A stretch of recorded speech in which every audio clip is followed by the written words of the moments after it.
আচ্ছা, আসসালামু আলাইকুম। আসসালামু আলাইকুম। স- দর্শক, শুরু করছি রূপসী বাংলা টেলিভিশনের নিয়মিত আয়োজন টক শো। সমসাময়িক বিষয় নিয়ে আমরা প্রতিদিন এই বিষয়ে এখানে কথা বলি। আজকের বিষয় হচ্ছে পুঁথিগত বিদ্যা নয়, বাস্তব কর্মমুখী শিক্ষা চাই। এই বিষয়ে আজকে আমাদের সাথে যুক্ত হয়েছেন আহ, ডাক্তার আরিফ মোর্শেদ খান, সহযোগী অধ্যাপক, কুমিল্লা মেডিকেল কলেজ। আমার সাথে আলোচনায় অংশগ্রহণ করছেন মেজর ইকবাল মাহমুদ চৌধুরী, অবসর। তিনি অপরাধ বিশ্লেষক মাথা এবং লাগেন। বিশিষ্ট গবেষক। আমাদের সাথে কিছুক্ষণের মধ্যে সংযুক্ত হবেন মোহাম্মদ শহীদুল্লাহ প্রিন্স, অতিরিক্ত মহাসচিব, বাংলাদেশ শিক্ষক ইউনিয়ন। আর সাথে রয়েছেন জাকির হোসেন খান, সাবেক ব্যাংকার ও সমাজসেবক। আমরা তাদেরকে সংযুক্ত করে নেব, কিন্তু আমি কথা শুরুতেই শুরু করতে চাই মেজর ইকবাল মাহমুদ চৌধুরী আপনাকে দিয়ে।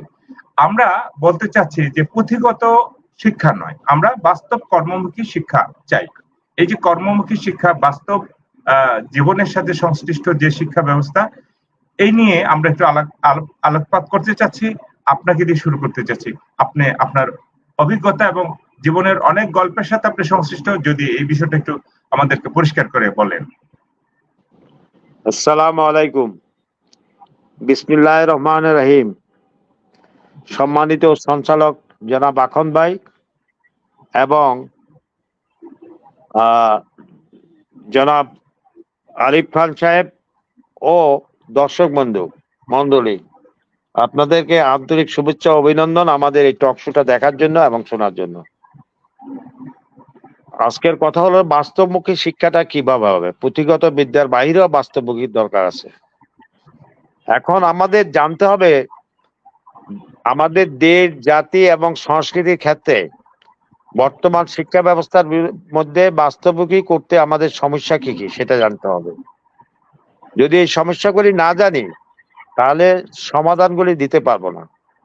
এটা কিন্তু একটা আলোচনা, এই আলোচনার মধ্যে টু দা পয়েন্টে আমরা দিতে পারবো না, কিন্তু আমরা সাজেশন দিতে পারবো। তো আমাদের যে শিক্ষা ব্যবস্থার মধ্যে মাল্টি ডাইমেনশনাল শিক্ষা ব্যবস্থা। আজকাল শিক্ষামন্ত্রী মহোদয় উনি বলেছেন যে ছাত্ররা মাদ্রাসা শিক্ষার প্রতি বেশি আসক্তি ইনস্টেড অফ নর্মাল মাধ্যমিক শিক্ষা এবং অন্য শিক্ষাটা। তো এটার মেজরিটি পোর্শন চলে যাচ্ছে মাদ্রাসা শিক্ষা। মাদ্রাসা শিক্ষা হলে ভালো হতো, এটা কাওমি শিক্ষার মধ্যে চলে যাচ্ছে। কাওমি শিক্ষা ব্যবস্থা হলো, এটা হলো কাওমি একটা তাদের প্রতিষ্ঠান আছে বেফাক। এই বেফাক থেকে তাদের সিলেবাস, পাঠ্যক্রম, অন্যান্য জিনিস হয়। এখন এগুলি বলার পিছনে কারণ হলো বাস্তবমুখীর সাথে এগুলি অনেক গরমিল আছে। এখন বেখাপ যদি কন্ট্রোল করে, আগে মাদ্রাসা শিক্ষা বোর্ড ছিল, তারপর মাধ্যমিক শিক্ষা বোর্ড ছিল, এখন বিভাগ একটা হয়েছে, তিনটা শিক্ষা বোর্ড হয়েছে। এগুলি ইন্টিগ্রেটেড কোনো কিছু না। আবার আমাদের দেশে ইংলিশ মিডিয়ামের শিক্ষা ব্যবস্থা আছে। এই তিন চারটার মধ্যে একজন একমুখী থাকে। একমুখী থাকলে একটা বাস্তবমুখী কোনো শিক্ষা ব্যবস্থা এখানের মধ্যে আসতেছে না। আসবে কিভাবে? কাওমি শিক্ষা ছোটবেলাতে বাচ্চা কাচ্চা যখন নেয় তাদেরকে কোরআন শিক্ষা দেওয়া হয়। কোরআন শিক্ষা দেওয়া হলে কোরআন মুখস্থ করানো হয়, তারপর তাদেরকে ওখানে বোর্ডিং এ রাখা হয়। হয়তো শিক্ষার খরচটা আনুপাতিক হারে কম হয়, অনেক কম হয়, যার প্রেক্ষিতে ছাত্রছাত্রীরা ওই কাওমি শিক্ষার মধ্যে চলে যায়। মাদ্রাসা শিক্ষার সাথে মাধ্যমিক শিক্ষার গুণগত মান এবং সিলেবাস এক পার করে দিয়েছে সরকার। ওইটাতে করে অনেক ছাত্র মাদ্রাসা শিক্ষা যায়, কিন্তু এখানে কিছু লিমিটেশন আছে, সেগুলির কারণে হয়তো হয় না। এরপরে যে আছে আপনার ইংলিশ মিডিয়ামের শিক্ষা, ম্যাপিলিন, তারপরে কি আছে উত্তরে একটা আছে কি জানি আছে ম্যাপিলিন, তারপরে তাদের কিছু ইংলিশ মিডিয়ামের ইয়ে আছে, প্রতিষ্ঠান আছে। এই প্রতিষ্ঠানগুলি তাদের নিজস্ব ওন সিলেবাস মোতাবেক চলে, তাদের ও লেভেল, এ লেভেল ইংলিশ মিডিয়ামে চলে। এখন যদি আমাদের দেশের জনসাধারণে বাস্তব শিক্ষামুখী যদি না দেওয়া হয়, তাহলে তাদের মাথা ব্রেনটা কোন দিকে যাবে বলেন? আমি যুক্তিসঙ্গত ভাবে আমি বলতেছি, কিভাবে যাবে? এখন একটা ছেলে ছোট থেকে বড় হওয়ার সাথে, এবার মাননীয় প্রধানমন্ত্রী বলছে যে প্রি প্রাইমারি 2 বছর করা করা হবে। উনি সঠিক কথা বলছেন। বাচ্চাদের যদি ছোটবেলা থেকে যদি শিক্ষা ওরিয়েন্টেড না করা হয়, তাহলে তো তারা শিক্ষার প্রতি মানসিকতা দিবে না, মন মানসিকতা ইয়ে করবে না। তো এইটার জন্য শুধু এইটা না, আমার সাজেশন হলো, একটা বড় কথা হলো দেশ, মাটি এবং জাতিকে শিক্ষা ব্যবস্থার মাধ্যমে চিনতে হবে। যদি এটা চিনতে পারে তাহলে ছাত্ররা বাস্তবতা চিনবে। ওই যে একজন কবি বলেছে, একজন লেখক বলেছে, ধান গাছে কি তক্তা হয় কিনা হয়তো শহরের ছেলেরা এটা জানে না। উনি তো বাস্তব সত্য কথা আজ থেকে অনেক বছর আগে লিখছে। এটা কে লিখছেন, লেখকটার নাম ভুলে গেছি আমি। ধান গাছে তক্তা হয় কিনা ছেলেরা জানে না। তো আমাদের দেশ, মাটির সংস্কৃতি এগুলি, যেমন মাছ, ট্যাংরা মাছ, শোল মাছ, তারপরে শিং মাছ, মাগুর মাছ, পুঁটি মাছ, পাবদা মাছ, কাচকি মাছ, মেনি মাছ, এগুলো আমাদের সংস্কৃতি। আজকাল ছেলে বাচ্চাদেরকে যদি জিজ্ঞেস করেন তারা এগুলো বলতে পারবে না। এই জন্য আমার এটা আমি সমস্যা দিলাম, কিন্তু বাস্তবতা হলো প্রত্যেক ছেলেকে একটা গ্রেড এবং লেভেল মোতাবেক নেশন বিল্ডিং এ ঢুকাতে হবে। নেশন বিল্ডিং মানে একটা স্তর। এখন বাচ্চাদেরকে, ছেলেদেরকে যেভাবে করা হয়, তাদেরকে একবারে ঘর থেকে ঘুমাতে উঠায় মা, কষ্ট করা, গাড়িতে উঠায়, স্কুলে দিয়ে আসে, আবার ছুটি হয়, গাড়িতে নিয়ে আসে। তো এটা হলো, এটাই তো হচ্ছে। এটা হচ্ছে ফার্মে যেরকম বাতাস, এয়ার কন্ডিশন দিয়া, ফ্যান দিয়া, খাবার দিয়ে ওখানে পাড়ায়, তবু তারা ডিম টিম দেয়, ওইটা হলো আউটপুটটা আর কি। কিন্তু ওর শরীর বৃদ্ধি পায়, কিন্তু বাস্তব সঙ্গে ব্রেনে কিছু যায় না। এগুলি যদি কনফাইনমেন্টে রাখা ছাত্রদের শিক্ষা অপরচুনিটি দেশ জাতিকে সংস্কৃতিকে না চিনায়, তাহলে তো হবে না কিছু। Irrespective of classes and irrespective of মানে ফ্যামিলি ব্যাকগ্রাউন্ড আর other thing, nation building should be compulsory for everyone. ওই হুজুরা যেগুলি পড়ায় ওদেরকে, ওই যে 40 থেকে 70 থেকে 80,000 ছাত্র কওমি মাদ্রাসা পড়ে, এটা পরিসংখ্যান বলে। ওদেরকেও নিতে হবে, মাধ্যমিক শিক্ষাও নিতে হবে। ওই ইংলিশ মিডিয়ামে যদি আসতে হয়, they should be under the curricular of this government, under the law of the land. এই সবগুলিকে ইন্টিগ্রেটেড এফোর্ট করে নেশন বিল্ডিং নিতে হবে। কেউ যাবে 3 মাসের জন্য, কেউ 1 মাসের জন্য, কেউ যাবে 6 মাসের জন্য। ওইটা that should be the criteria for obtaining the certificate. এখন বলেন যে কি করবে, প্রত্যেকটা সেক্টরের মধ্যে যদি ছাত্রদেরকে দেওয়া হয়, তাহলে যে জাতি এবং কি হচ্ছে সেই জিনিসটা সম্বন্ধে তাদের কংক্রিট একটা ধারণা আসবে, কনসেপ্ট আসবে। কাদাকে যখন কাদা রাখেন তখন কাদা থাকে, এটার উপর আঁকতে পারেন, লিখতে পারেন, এটা যেই শেপে রাখেন সেই শেপ হয়ে যায়। কাদা যখন শুকায় যায়, শক্ত হয়ে যায়, এটার মধ্যে যত ধাক্কা ধাক্কি করেন এই কাদাকে কোনো চেঞ্জ করতে পারবেন না। ছোট বাচ্চা যখন থাকে তাদের ব্রেনটা থাকে কাদা, এটার মধ্যে যে কনসেপ্টটা ঢুকাই দিবেন সেই কনসেপ্টটা সারা জীবন দে উইল ক্যারি ফরওয়ার্ড। একটা ছেলেকে যদি বলেন go to the forest, hill treks, or go to Chittagong to Siringa range, go to the Feni to Chittagong range, Hillock, how to do the plantation, তখন ওই ছেলেটা, তখন দেশের যদি ভালোবাসা হইয়া বলল যে একটা গাছ বড় হয়েছে, পোক্ত হয়েছে, এটা কাটতে হবে, আমার দায়িত্ব কি, subsequently to plant another tree under the that big tree, ওটা করতে হবে। তখন ওই মানসিকতা মানে দেশপ্রেম, দেশের ক্ষতি হলো না। তখন যারা এই যে আমাদের কিছু এলিমেন্ট আছে, ওই পিয়ন থেকে শুরু করে বস পর্যন্ত পয়সা খায়, তখন আর পয়সা খাইতে পারবে না, নৈতিকতার প্রশ্ন আসবে। কথা বুঝছেন? তারপর দেখেন, তাদেরকে যদি দায়িত্ব দেওয়া হয় পুলিশিং করা বলে, ক্লাস 10-এ পরে আর অনওয়ার্ডস সরকার যেটা মনে করে বা অথরিটি যেটা মনে করে, পুলিশের ডিউটি দেওয়া হয়, ট্রাফিক কন্ট্রোল, ওই যে ক্রিমিনাল ধরা, তারপর দেশের অপরাধ দমন করা, তখন একটা বাচ্চার সামনে তো কেউ ঘুষ, দুর্নীতি করতে, অনিয়ম করতে পারবে না, নৈতিকতা বাদ দেয়। আমি ইউরোপে, আমেরিকায়, কানাডায় আমি দেখেছি। আমাদের দেশে যেমন একটা ছেলেরা স্কুলে দিল, বই দিল, বোধহয় তার ক্যারি করতেও ডিফিকাল্ট হয়, মা বোধহয় একটা কাজের ছেলে দিয়ে দেয়, carry the books to the school, নিয়ে যায় যেসব ছেলেরা। কিন্তু ওখানের মধ্যে ক্লাসের মধ্যে অ্যাসেসমেন্ট করা হয়, মূল্যায়ন করা হয়, how much he can take in his brain, ইম্প্যাক্টটা কেমন। প্রত্যেকটা ক্লাসে গ্রেডিং হয়, প্রত্যেকটা ক্লাসে মূল্যায়ন হয়। এখন এখানে প্রশ্ন আছে, এই যে গ্রেডিং সিস্টেম করছে, আমার কাছে আছে সেগুলি, আমি বলবো এগুলি। ওই গ্রেডিং সিস্টেমে মূল্যায়ন যারা করবে তারাই তো অমূল্যায়িত। তারা নিজেরা কি মূল্যায়ন করবে? তাদের ট্রেনিং আছে, কোনো কিছু আছে? How to assess the students at what level, কোন লেভেল থেকে কিভাবে অ্যাসেসমেন্ট করবে সেই ধরনের কোনো ক্রাইটেরিয়া আছে? সেট করা আছে? সেট করা নাই, আমি যতদূর জানি। বাট এগুলি সেট করতে হবে। একটা ছেলেকে বলতে হবে, আমার যেমন আমার নাতি বলি, he is citizen of Canada, he is staying there. সে আমার বললো, নানা পাখি, আমার নানা বলে, নানা পাখি বলে আর কি, নানা পাখি, I had a presentation before the teacher yesterday. আমি কি ছিল এটা? তার ফ্যামিলি হেরিটেজ। তারপর আমার কথা, do you want to see? তারপর সে একটা ভিডিও দিল, আমি দেখলাম। গ্রেড 1-এ পড়ে, সে যেভাবে কনফিডেন্টলি দিল, I believe once I was in university, I could not give such a briefing. তোদের যে ডেভেলপমেন্টটা করে, এটা করে।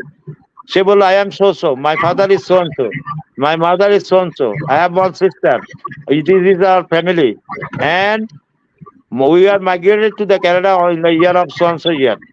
Then I took bath on so and so place. তারপর দিয়ে বললো যে my father is a working in so and so ইয়ে। তারপর বললো this is the family background, step by step বললো। তো এইগুলি গ্রেড 1 মানে ক্লাস 1 আমাদের। এই 1-এ যখন করতেছে, এই জিনিসটা তাদের মূল্যায়ন যেটা করতেছে সেটা তো শিখতে হবে। একটা টিচারে যদি বলেন এই ধরনের করতে, আমাদের পারবে না। আরো প্রবলেম কি, আমাদের দেশে দুর্নীতি রন্ধে রন্ধে।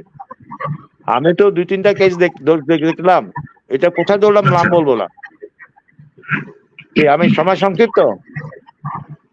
না না না, আপনি বলছেন না, বলেন, তারপরে ডক্টর আরিফ কথা বলবেন আপনার পরে।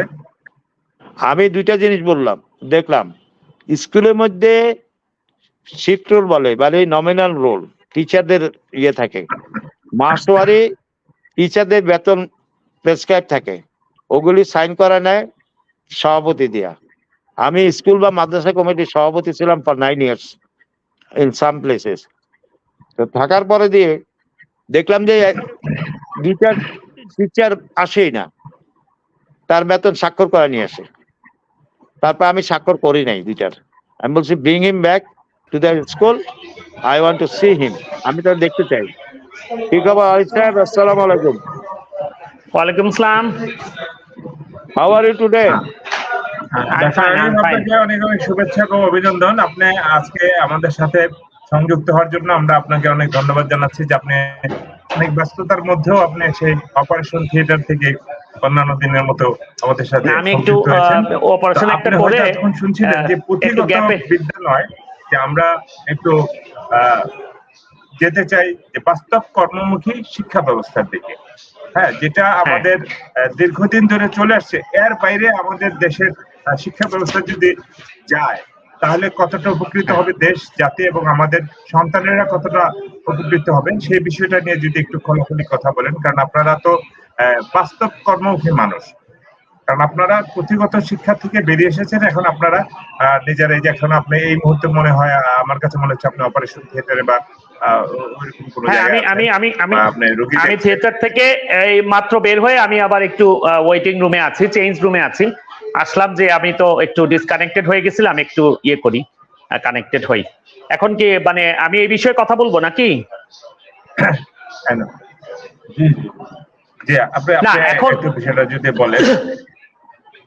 না, এখন মানে আপনাকে আগে বুঝতে হবে যে কর্মমুখী শিক্ষা এবং হচ্ছে আমাদের যে রেগুলার যে শিক্ষা। এখন আমি এখন কাজ করছি, অপারেশন করছি, দ্যাট ডাজন্ট মিন দ্যাট যে আমার ওটিতে যে ওটি বয় আছে সেও আমার মতো অপারেশন করবে। Maybe it is possible that he can be more skill, যে হয়তো সেলাই করতে পারবে, মুচি যে সেলাই করে সেও কিন্তু আমার চেয়ে অনেক বেশি স্কিলড হতে পারে। But that doesn't mean that he or she can go through human body. That's because আমাকে তো অ্যানাটমি শিখতে হবে, ফিজিওলজি শিখতে হবে, how are different body parts working, এগুলো শিখতে হবে। সো মানে কর্মমুখী শিক্ষা is one thing, but that doesn't mean that আমাকে মানে বেসিক শিক্ষাটা ছাড়া তো আমি কর্মমুখী শিক্ষাতে যেতে পারবো না। আর আপনি যদি সেভাবে চিন্তা করেন যে টেকনিক্যাল এডুকেশন যেটা, হ্যাঁ, বা ধরেন আমরা ভোকেশনাল যে শিক্ষা, সেটার জন্য তো দেয়ার আর ইনস্টিটিউটস আর দেয়ার। এখন যদি আমরা সবাইকে যদি কর্মমুখীতে নিয়ে যাই তাহলে ওই ইনস্টিটিউট গুলোর কি হবে? আপনি যদি সব বাচ্চাকে নাচ শেখান, তাহলে নাচের শিখানোর জন্য যে প্রতিষ্ঠানগুলো, আপনি সব বাচ্চাকে আর্ট শিখান, আপনি বলছেন যে সবাই সবকিছু জানলে বেকারত্ব দূর হবে, that is an absolutely wrong concept. আপনি ইন্ডিয়াতে এখন নতুন একটা তারা একটা গান বের করেছে, গানের কথা হচ্ছে যে শিক্ষা নিয়ে সরকারের শুরু হলো নতুন খেল, সবাই পাস মানে হলো সবাই ফেল সবাই fail.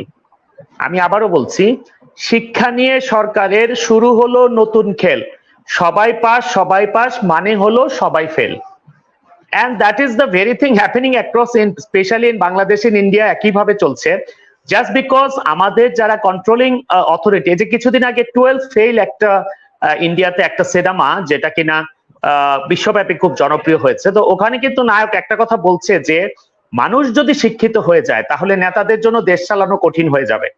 So our leaders always want that people should not be that much educated, that they should not be concerned about their rights, so that they can control everything, keep everything under their control. তো এই হচ্ছে অবস্থা। আপনি যদি সবাইকে নাচ শেখাতে চান, সবাইকে গান শেখাতে চান, সবাইকে রং মিস্ত্রি বানাইতে চান, সবাইকে রাজমিস্ত্রি বানাইতে চান, তাহলে ওই নাচের টিচার কি করবে, না গানের টিচার কি করবে, রাজমিস্ত্রি অরিজিনাল রাজমিস্ত্রি কি করবে, তাকে তো না খাইয়ে মরতে হবে। and that is not realistic either. সবাই তো নাচে আগ্রহী হবে না, সবাই গানে আগ্রহী হবে না। আমি আমার রোগীদের নিয়ে একটা ভিডিও করেছিলাম যেখানে একটা দেখা যাচ্ছে 1.5-2 বছরের বাচ্চাও আমাকে নাক কান গলা দেখানোর জন্য সে খুব এগারলি আমাকে সুযোগ দিচ্ছে। মানে আমি তার কান দেখতে চাইলে আমি অ্যান্ডোস্কোপ কানের মধ্যে ঢুকিয়ে দিলাম, টিভি স্ক্রিনে বড় করে তার কানের পর্দা দেখা যাচ্ছে। আপনারা এই প্রোগ্রাম শেষে আমি এই প্রোগ্রামের নিচে কমেন্ট সেকশনে আমি একটা লিংক দিয়ে দেব, আমার সেই ভিডিও আপনারা দেখতে পারবেন যে ওখানে একটা 1.5 বছর 2 বছরের বাচ্চা আমাকে কান দেখাতে, নাক দেখানোর জন্য তার শরীরটাকে এগিয়ে দিচ্ছে। আবার একটা 5 বছর বা 10 বছরের বাচ্চা আমি টেলিস্কোপটা তার শরীরের সামনে নিলে সে ভ্যা ভ্যা করে কেঁদে দিচ্ছে। It is possible just because every single human being is different. প্রত্যেকটা মানুষ আলাদা, একজনের সাথে আরেকজনের কোনো মানে সম্পর্ক নাই। আমরা একটা 5 বছরের বাচ্চা অপারেশন করতে গেলেও সে অপারেশন টেবিলে হয়তো হাসি খুশি ভাবে তার সাথে কথা বলা যায়। আবার একটা 50 বছরের একজন ভদ্রলোক অপারেশন টেবিলে ভাল লাগে না, সে সহ্য করতে পারছে না। তো কাজে এটা possible because every single human being is different. তো কাজে সেক্ষেত্রে আপনি সবাইকে একই তালে নাচ শেখাবেন, সবাইকে একই তালে গান শেখাবেন, সবাইকে বলবেন ক্লাস 10 পর্যন্ত একই পড়াশোনা করবে, that is absurd and makes no sense. এটা যে বা যারা বলছে তাদের I am sorry to say they are fully cracked. It is impossible যে আপনি ক্লাস 10 পর্যন্ত, যেখানে এর মাঝে এক একজন বাচ্চার এক একজন level of intellect, level of skill, level of merit all together different. আপনি একলা ক্লাস 6-7 এর বাচ্চা, সে হয়তো ওই IMGPA 5 টাইপের কথাবার্তা বলবে, আরেকটা ক্লাস 6-7 এর বাচ্চা এত সুন্দর করে ডিবেট করবে বাংলাতে এবং ইংরেজিতে যে আপনি অবাক হয়ে যাবেন। এবং এই প্রোগ্রামে নিয়ে এসে আপনি অনেক ক্লাস 6-7-8 এর বাচ্চাকে অনর্গল কথা বলাইতে পারবেন আপনার আমার মতো। আবার অনেক ক্লাস 10 এর বাচ্চাও তো 2 লাইন বলতে পারবে না। তো হোয়াটস দ্য পয়েন্ট যে আপনি সবাইকে একটা বিলো স্ট্যান্ডার্ড লেভেল পর্যন্ত পড়াশোনা শিখাবেন? এটা তো হইতে পারে না। Let them go their own way. যারা ভোকেশনাল এবং কর্মমুখী শিক্ষা, এখন আমি একজন ইসিজি, আপনার যদি ইসিজি করা হয় তাহলে ইসিজির পরে যে একটা সামান্য একটা কাগজ, ওই কাগজটা রেডি করছে কে? একজন টেকনিশিয়ান। ওখানে তো কোনো কার্ডিওলজিস্ট করছে না, কিন্তু ওই কাগজ দেখে একজন কার্ডিওলজিস্ট ডিসাইড। জি জি জি। এখন বিষয়টা এরকমই যে আসলে আপনার সহযোগী কিন্তু আরো 4 জন 5 জন 6 জন লোক কাজ করে, যার যার জায়গা থেকে টেকনিক্যাল কাজগুলো তারা করে দিচ্ছে। আপনি সর্বশেষ রিপোর্টটা দেখে আপনি আপনার কাজ করছেন। কিন্তু টেকনিক্যাল বিষয়, ওরা ওই বিষয়টা না জানলে আপনার সাথে অবশ্যই সহযোগিতা করতে পারতো না। সেটা কিন্তু বাস্তব কর্মমুখী শিক্ষারই একটা অংশ, কারণ তারা পুঁথিগত বিদ্যার পরে যে অংশটা তারা শিখেছে সেটা হচ্ছে বাস্তব এবং কর্মমুখী শিক্ষা। এবং বাস্তব শিক্ষার কারণে কিন্তু ডক্টর আরিফকে তারা সহযোগিতা করতে পারছে। তারা ইসিজি করে, ইটিটি করে সেই রিপোর্টটা আপনার হাতে পৌঁছে দিচ্ছে, যে জন্য আপনি সেটার উপরে ডিপেন্ড করে আপনার বাকি কাজগুলো করতে পারছেন।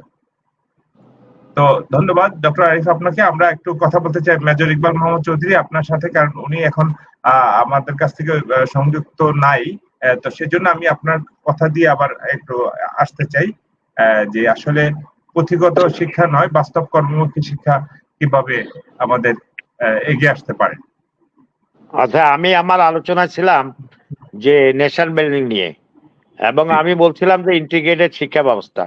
ডক্টর আরিফ যেটা বলছে, his point of view is correct, কিন্তু কথা হলো যে একটা দেশ নেশন বিল্ডিং কে, একটা স্টুডেন্টকে দেশ জাতি মাটিকে কিভাবে সম্পৃক্ত করাতে হবে, যেটা দেশের উপকৃত হবে, নেশনটা দেশপ্রেমিক হবে। এখন প্রশ্ন হলো যে চিটাং থেকে আপনি চলে যান আপনি চিরিঙ্গা পর্যন্ত, চিটাং জি থেকে জি ভাই বলেন। আপনি একটু চিরিঙ্গা, কক্সবাজার চিরিঙ্গা পর্যন্ত যান, আর হিল রেঞ্জ পুরা হিলটা হয়েছে খালি হয়ে মাথা ন্যাড়া হয়ে গেছে। আর জি আপনি হিল ট্যাক্সে মাইনি মুখ, মাইনি একটা আছে, ভগবান টিলা আছে, মাইনি টিলা আছে, বিভিন্ন রেঞ্জ আছে, মিজোরাম টিলা আছে, এই ধরনের রেঞ্জ, এগুলির মধ্যে কোনো প্ল্যান্টেশন বা কোনো প্রজেক্ট নাই। On the other hand, hill ট্যাক্সের কথা বাদ দেন, মেবি ইট ওয়াজ ডিস্টার্ব, এটা ডিস্টার্ব ছিল সেজন্য প্ল্যান্টেশন করতে পারে নাই। কিন্তু চিটং ফেনী থেকে আপ টু চিরিঙ্গা পর্যন্ত এটা তো পিসফুল কান্ট্রি ছিল, এখানের মধ্যে কাজ করতে পারতো। তো আমি আর্মিতে যখন, সেনাবাহিনী যখন ছিলাম, আমি বান্দরবানে যেতাম ফিল্ড ফায়ারিং এর জন্য। তো বান্দরবানে গেলে সকালবেলায় ওই যে কাঠুরিরা কাঠ কাটতে যেত, তো ওখানে টিকিট দিত কে, ফরেস্টের ক্লার্ক এগুলি দিয়ে ওদের থেকে টাকা দিত। যেখানে থাকি সেখানের মধ্যে তো জনগণ তো বিচ্ছিন্ন না, ওদের কিছু কানে আছে। তারপর দিয়ে আমরা ফায়ারিং করলে ইকো বা সাউন্ডে শব্দ হয়। হঠাৎ করে ফরেস্টে একটা লোক আসলো আমার কাছে, I was coordinator in the firing range. তখন থাকার পরই আসলো, বলে যে আপনাদের এটাতে এই সাউন্ডে আমাদের ক্ষতি হয়, এই সে। আপনি কে? আমি এই যে এখানে রেঞ্জের লোক। আমি কি লোক? আপনার কি স্ট্যাটাস? বলতে চায় না। তো কতক্ষণ পরে দিয়ে আমি প্রেশার দেওয়ার পর বলে যে আমি এখানে পিয়ন বা গার্ড, এই কথা বলবো। তা আমি কি, তোমার চেহারা যদি এরকম হয়, তুমি একটা অসুরের মতো চেহারা, অসুর বুঝছেন তো, অসুরের মতো চেহারা, তোমার পরিচয় দিতে তোমার ইতস্ত করে, ওই যে আবেদ আলী খানের মতো। তো তোমার বস জানি কেন? আমাকে বস আছে? নাই নাই, এখানে কোথায়? বাইরে গেছে। তো ওরা আসতে বলো, কমপ্লেন দিলে তুমি একটা পিয়নে কিসের কমপ্লেন দিবা?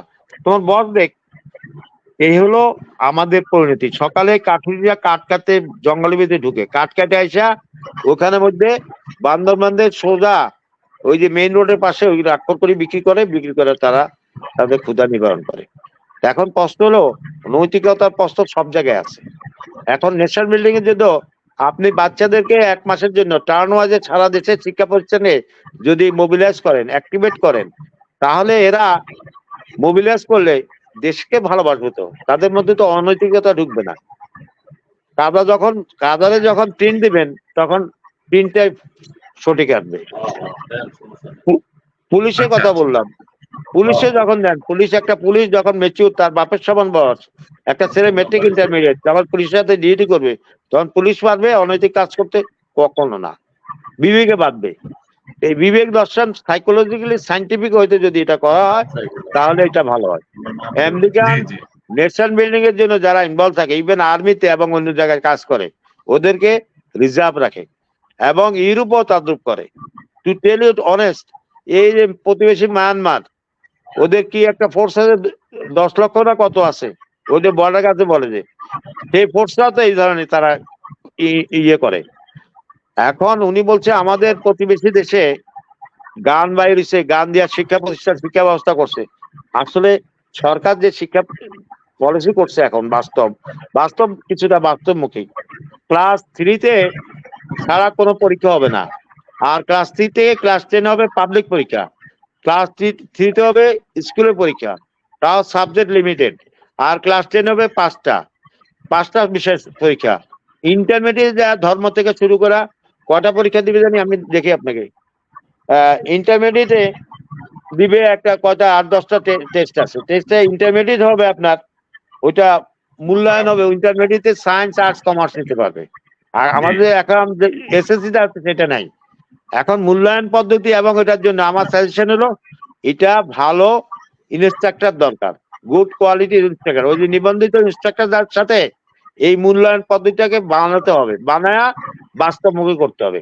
আর যতদিন পর্যন্ত ওই যে ফার্মে মুরগি ছাইরা দিয়া বা কান্দে ব্যাগ দিয়া বাচ্চারে গাড়ি দিয়া পাঠাই দিই বা বাসে করে ঝুলা যদি না যায়, তাহলে কিন্তু এটা হবে না, ওই ললিপপে থাকবে। তাদের কাঁধে কিন্তু ব্যাগের বোঝাটাও অনেক বড়, অনেক ওজন। হ্যাঁ, যে বই না তাদের এগুলি কাঁধে থাকে সেটা বইয়ের ওজন এইগুলি অনেক বেশি। অবান্তর, এগুলি দিস ইজ নট রিকোয়ারমেন্ট। এই যে পরীক্ষা দেয় বাচ্চাদের ওভার প্রেশার দেয়, সারা রাত্রে মা বৈশা বৈশা পড়ায়, মা আবার সকালবেলা কাজ করে, বাবা কাজ করে, ওদের জন্য কাজ করে, তো কেন আননেসারি বার্ডেন দিবে? এটা সরকার যে পলিসি করছে বাস্তব, ইউরোপ আমেরিকা বা অন্যান্য জায়গায় এগুলি চলে। বাট আমার সাজেশন হলো মূল্যায়নটা যেন সঠিক হয়। যারা করবে, করবে কারা? এই স্কুলের মধ্যে এখন প্রধান লোক হলো যে হেডমাস্টার এবং ওই যে স্কুলের প্রিন্সিপাল যারা, কলেজের প্রিন্সিপাল যারা, ওর ডাইনামে কেউ কথা বলার কিছু নেই। আর মাদ্রাসা হলো মোতোয়ালি, মোহাম্মদ মোতোয়ালি, বুঝছেন? ওনারা হইলো খোদার থেকে জি, জি। মাদ্রাসার যারা মোতোয়ালি, খোদার থেকে লাইসেন্স নিয়ে আসে, ওরা লাইসেন্স নিয়ে ওরা কাজ করে, বুঝছেন কথাটা? ওরা মানুষের দুজকে দেয়, মানুষকে ইয়ে করে, ওদের কোনো ইয়ে নাই, মানুষকে সব জায়গায় দেয়। আর আজকাল তো দেখি ওই যে খেলোয়াড়রা যারা আছে, আমাদের খেলোয়াড়রা খেলার বাইরে কি করে, মডেলিং করে, ওই বিভিন্ন সাবানে অ্যাডভাইস দেয়, বিভিন্ন ড্রিঙ্কস এর অ্যাডভাইস দেয়। আজকাল মুরব্বীরাও বিভিন্ন ধরনের ওষুধ ওষুধ টষুধ দিয়ে দেয়, ওনার মানে ডাক্তার হয়ে গেছে। আরো হযরত মুহাম্মদ সাল্লাল্লাহু আলাইহি সাল্লামের রেফারেন্স দেয়, ওই যে বলে গ্যাস্ট্রিক লং যেটা আছে, এয়ার পাস হয়, এটা ক্ষতি হয়, এইসব। তো আমার কথা হলো যে এই যে গ্যাস্ট্রিকের ওষুধটা বানাইছে, এটা যে কেমিক্যাল মুক্ত, এটা কি ক্লিনিক্যাল ট্রায়াল দেওয়া হয়েছে? এটা কি প্রুফ যে it is not affecting any harmful to the body? এটা তো দেওয়া হয় নাই। তারপর একটা দিছে কি মেহেন্দি, মেহেন্দির পরিবর্তে কি রঙের পরিবর্তে মেহেন্দি লাগানো, এইসব কথাবার্তাগুলি বলে যে, এগুলি বলে যে বাস্তবমুখী, তাদের ইমেজ আছে, লোকজনের ধোকা দেয়, কথা বলছেন? তো আমার জি। সাজেশনের বাস্তবমুখী হলো মাটি এবং সন্তানদেরকে প্রথমে সম্পৃক্ত করতে হবে, তাদেরকে দেশপ্রেম শিখে যেতে হবে। খেলাধুলা লেখাপড়া সাথে দেশপ্রেম যদি না হয়, বাস্তবমুখী হবে না, কোনোদিন হবে না। হ্যাঁ, ধন্যবাদ ইকবাল ভাই আপনাকে। আমরা এই বিষয়গুলা বা আপনি সুন্দরভাবে উপস্থাপন করছিলেন। তো আমরা আরো একজন আমাদের সাথে সংযুক্ত হবে, তার আগে আমি আপনার কথা আরেকটু শুনতে চাই, কারণ উনি সংযুক্ত হওয়া পর্যন্ত আপনি একটু কথাটা যদি ক্লিয়ার করে বলেন, মানে দর্শকরা শুনতে চাচ্ছে যে আসলে বিষয়টা কতটুকু আমাদের বাস্তবমুখী শিক্ষাটা প্রয়োজন। আমি আমাদের মধ্যে হ্যান্ডিক্যাপ দুইটা আছে, প্রতিবন্ধকতা ইউরোপিয়ান দুইটা। এবং আমেরিকার সিস্টেম, দুটো সিস্টেমে কিন্তু বাস্তবমুখী শিক্ষার কথা বলা আছে। তো এই বিষয়টা যদি আপনি একটু বলেন। না, ইউরোপ আমেরিকা তাদের বাস্তবমুখী আছে, তাদের সামাজিক আর্থসামাজিক অবস্থা ভালো এবং গ্রহণযোগ্যতা আছে। এখন আমাদের জি। দেশে যে আর্থসামাজিক অবস্থা, এক শ্রেণী আছে সামাজিক অবস্থা ভালো, তারা করে কি বাস্তবকে অ্যাভয়েড করে, তারা বাচ্চাদের সবসময় মনে করে বাচ্চার গায়ে যেন একটা টাচ না পড়ে। আমরা ছোটতে বড় হচ্ছে কিভাবে, মা বাবার 7-8-9টা ছেলে বাচ্চা ছিল, বাচ্চারা কোনটারে এরকম ললিপপের মতো পালছে, মাটির মধ্যে শোয়া দিচ্ছে, মাটিতে খাওয়া, হামাগুড়ি করো, মাটি খাও, তারপর ভাত খাওয়াচ্ছে, তাই না? আমাদেরকে তো ওই যে চামচ দিয়ে টিভি দেখায় তো খাওয়া নেই, খাওয়াছে খাওয়া নেই। না, এখন আমাদের ওই শ্রেণীর যেটা আছে সেটা হলো এক সাইডের সমস্যা। আর সেকেন্ড শ্রেণী যেটা আছে, যে গরিব এবং নিম্ন মধ্যবিত্ত যারা আছে বা মধ্যবিত্ত ধরেন, তাদের হচ্ছে আর্থিক অসচ্ছলতার জন্য। এখন মাননীয় প্রধানমন্ত্রী সেদিন বললো বাচ্চাদের জন্য বিস্কিট যেটা আছে, গুড কোয়ালিটি বিস্কিট দেওয়ার জন্য, এটি আই অ্যাপ্রিসিয়েট। জি। বাচ্চাদের যদি সকালে শুরুতে পুষ্টিকারক যদি না দেওয়া হয়, তাদের ব্রেন তো ডেভেলপ করবে না, স্বাস্থ্য ডেভেলপ করবে না, ব্রেন শার্প হবে না। সার হবে না। পুষ্টিকর খাবার এখন বাচ্চাদেরকে দিতে হবে, তাহলে তাদের ব্রেন শার্প হবে, তাহলে তাদের কাছ থেকে আমরা ভালো কিছু পেতে পারি। আউটপুটটা পাবো। এখন যেটা আছে সেটা কথা হলো যে একটা গ্রামের ভদ্রলোক, ওই যে গ্রামে আমি বলছি দুইটা জিনিস, একটা হলো কারো সামাজিক নিরাপত্তা ভাবে অনেক 10-12টা বাচ্চা ফুটাইলে হলে ভালো ল্যাঙ্গুয়েজ না, বাচ্চা হলে আকসেনি মনে করে যে বাচ্চা হলে তাদেরকে সম্পদ রেখে দিলে এটাই আমার সেফটি। এখন গ্রামের যারা আছে ওরা সন্তানটা অনেক সম্পত্তি হিসাবে ভাবে, জি, একটা একটা বাচ্চারে স্কুলে দিলে বইপত্র, তারপরে তার লেখাপড়া যাওয়া আসা, এটার পরিবর্তে তারা এই যে শ্রমের জন্য বিভিন্ন জায়গায় যায়, ওয়েলস কিছু পায়, আউটপুট কিছু পায়, সেটা পাইলে তাদের সংসারের জন্য এটা ইনপুট হিসাবে থাকে। তো ওই শ্রেণীটা যেটা ভাবে সেটার সাথে বড় লোকদের শ্রেণীর সাথে ওটা তফাৎ থাকে। এই জন্য গ্রামের যেটা আছে এটা বাস্তবমুখী করতে হলে আর্থসামাজিক অবস্থা উন্নতি করতে হবে। না করলে ওই গার্জিয়ান বাচ্চা কাচ্চা দিয়ে, যদিও বলছে শিশু শ্রম, এইটা আগামী বছর থেকে এটা বন্ধ করে দিবে। আজকে সমাজ কল্যাণ মন্ত্রী প্রতিমন্ত্রী বলছে টিভিতে বন্ধ করে দিবে। আই অ্যাপ্রিসিয়েট, যদি ইফ ইট ইজ পসিবল করুক, এটা ভালো, এটা দেশের জন্য ভালো, সবার জন্য ভালো, কিন্তু how it will be, it will be very difficult to implement. বাচ্চাদের জন্য প্রত্যেকটা স্কুলে আপ টু ক্লাস 8 পর্যন্ত তাদের দুপুরে খাওয়ার কম্পালসারি করতে হবে।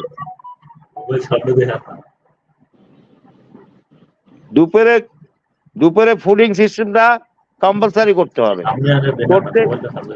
ফুডিং যদি কম্পালসারি করে তাহলে অন্তত কথা হচ্ছে তাদের খাওয়ার জন্য হলেও তারা আসবে গ্রামের লোকদের। আবার ওইখানে মধ্যে দুর্নীতি হয়ে যাবে। না, বলছি এই যে কর্মমুখী শিক্ষা এবং পুঁথিগত শিক্ষা দুটোর মধ্যে ফারাক অনেক। যেমন আমাদের দেশে যে 3টা বোর্ড আছে, একটা হচ্ছে মাদ্রাসা শিক্ষা বোর্ড, আরেকটা হচ্ছে মাধ্যমিক উচ্চ মাধ্যমিক শিক্ষা বোর্ড, আরেকটা হচ্ছে কারিগরি শিক্ষা বোর্ড। এখন যারা কারিগরি শিক্ষা বোর্ডের আন্ডারে যারা কাজ করেন তারা কিন্তু আপনার মাদ্রাসা শিক্ষা বোর্ডের মতো না, তারা বিভিন্ন বিষয়ে তারা কারিগরি প্রশিক্ষণ পেয়ে আসে এবং সেটা কলেজ থেকে যখন নাকি পড়াশোনা করে, পড়াশোনার পাশাপাশি তারা কিন্তু সেই বিষয়গুলোর উপরে তারা হাতে কলমে শিখে আসে। ফলে কারিগরি শিক্ষা বোর্ডে ওরা যেভাবে কাজ করবে, মাদ্রাসা শিক্ষা বোর্ড বা স্কুল বা কি বলে মাধ্যমিক উচ্চ মাধ্যমিক শিক্ষা বোর্ডের তারা কিন্তু সেভাবে পারে না, তারা পুঁথিগত বিদ্যার মধ্যে থেকে যায়।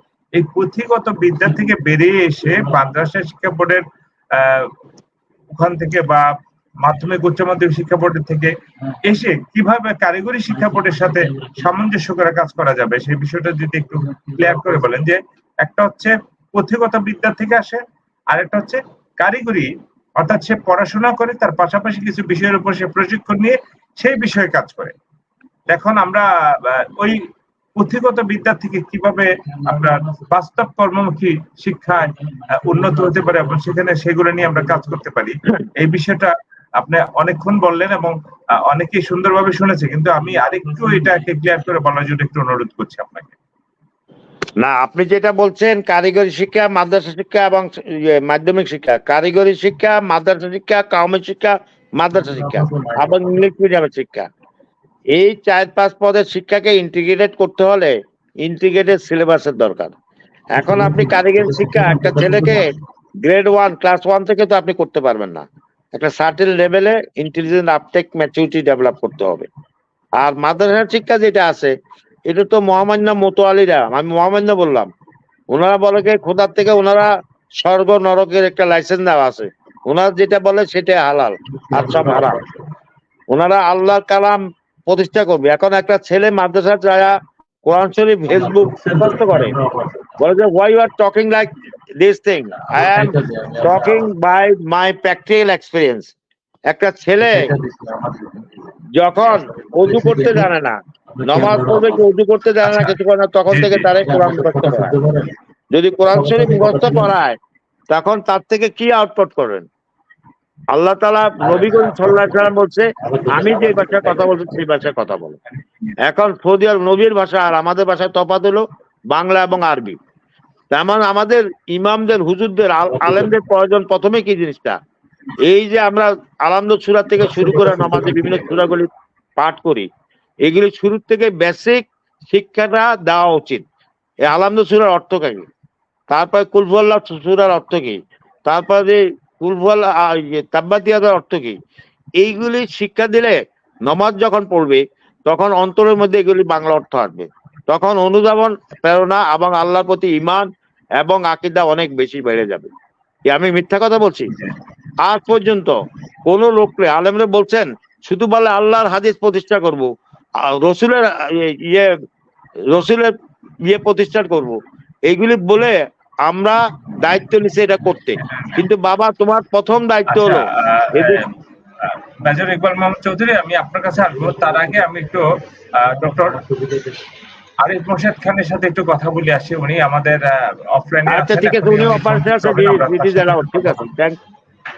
হ্যাঁ, হ্যালো হ্যালো হ্যালো, জি আমি শুনতে হ্যাঁ, পাচ্ছি জি। আপনাকে। আপনি কি আমাকে শুনতে পাচ্ছেন? জি শুনতে পাচ্ছি, ক্লিয়ার শুনতে পাচ্ছি। হ্যাঁ আরিফ ভাই, আপনি আচ্ছা, আমি তখন যে আপনার কথাটা ক্যামেরাটা ওখান অফ, থেকে, আপনার ক্যামেরাটা অন করেন। হ্যাঁ, আপনার ক্যামেরাটা অন না করেন। ক্যামেরাটা আমি অফ রাখছি, অসুবিধা নাই। আমার মনে হয় ওই শুনলেই হবে মনে হয় নাকি। ক্যামেরাতে আমার ছবি একটা আছে বোধহয় ইয়ে করে দেওয়া। তো যাই হোক, এখন যে কথাটা আমি তখন বলতেছিলাম, কথাটা কেটে গেল, আমি আর জি। লাইনে ঢুকতে পারিনি। সেটা হচ্ছে যে এখন আমার আপনার হার্টের সমস্যার জন্য যে ইসিজি করা, এই ইসিজি করার জি। কাজটা কিন্তু করবে টেকনিশিয়ান। হ্যাঁ, জিনিসটা বোঝার চেষ্টা করেন। এখন টেকনিশিয়ান হিসাবে আমার কাউকে কাউকে শেখাতে হবে, দ্যাট ইজ ওই আপনি কর্মমুখী শিক্ষা যেটা বলেন সেটা।